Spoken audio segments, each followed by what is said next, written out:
Je vous propose de découvrir justement des gens avec lesquels vous travaillez, tous les jours, les services techniques qui nous sont présentés par Didier Lebars.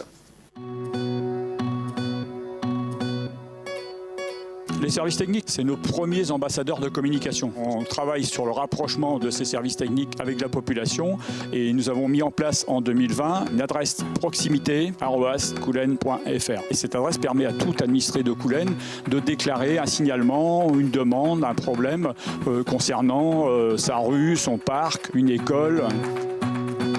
Au service technique, actuellement, il y a environ 45 personnes dans les 3 entités, une douzaine au niveau espace vert, une dizaine au niveau bâtiment et le reste, une bonne vingtaine, entretien, hygiène des locaux. L'ambition sur le mandat à horizon 2026, c'est de passer à 10 hectares en éco-pâturage versus 1 hectare en 2020. Et ensuite, on est 4 fleurs et le prochain passage du jury, c'est en juillet 2021. Donc un challenge important pour les équipes en 2021.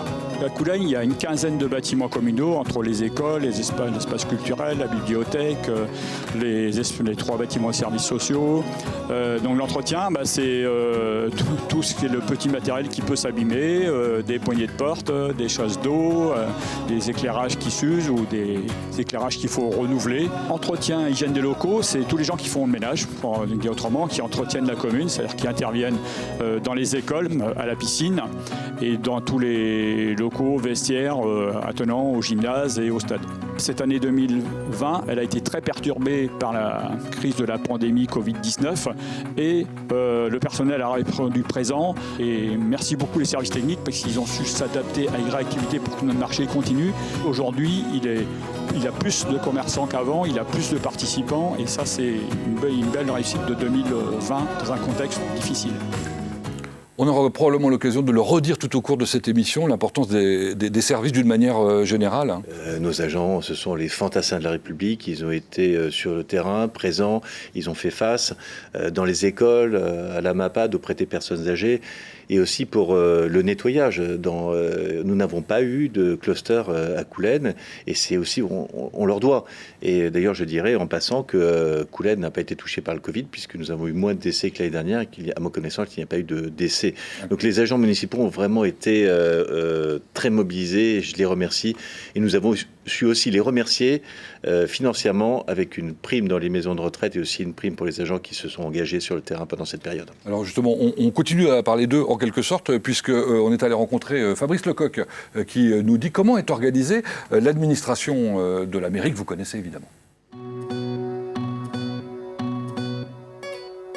Sur Coulennes, on a en gros 330 agents qui sont répartis pour moitié, pour faire simple, entre la collectivité et puis la partie CCAS, dont dépendent l'EHPAD, le Plessis, une grande partie de nos agents qui sont ici en mairie, donc les services administratifs, avec un accueil, ce qu'on appelle le guichet unique, où l'usager va pouvoir rencontrer un agent d'accueil et lui exprimer toutes ses demandes, et ensuite sera dirigé en fonction des besoins vers un rendez-vous. Tout ce qui concerne l'état civil, les passeports, les renouvellements de carte d'identité, tout ça est géré par le guichet unique.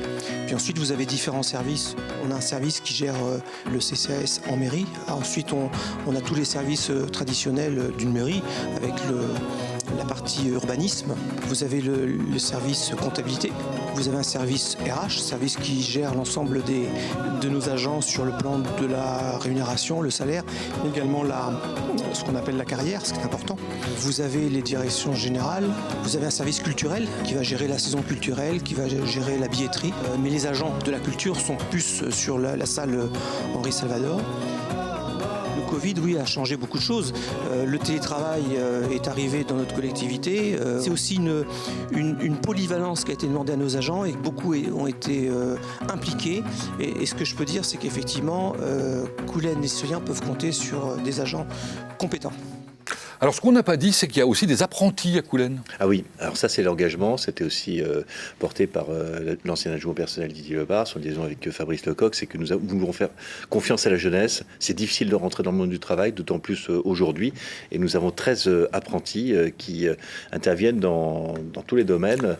Dans les écoles, dans la MAPAD, service com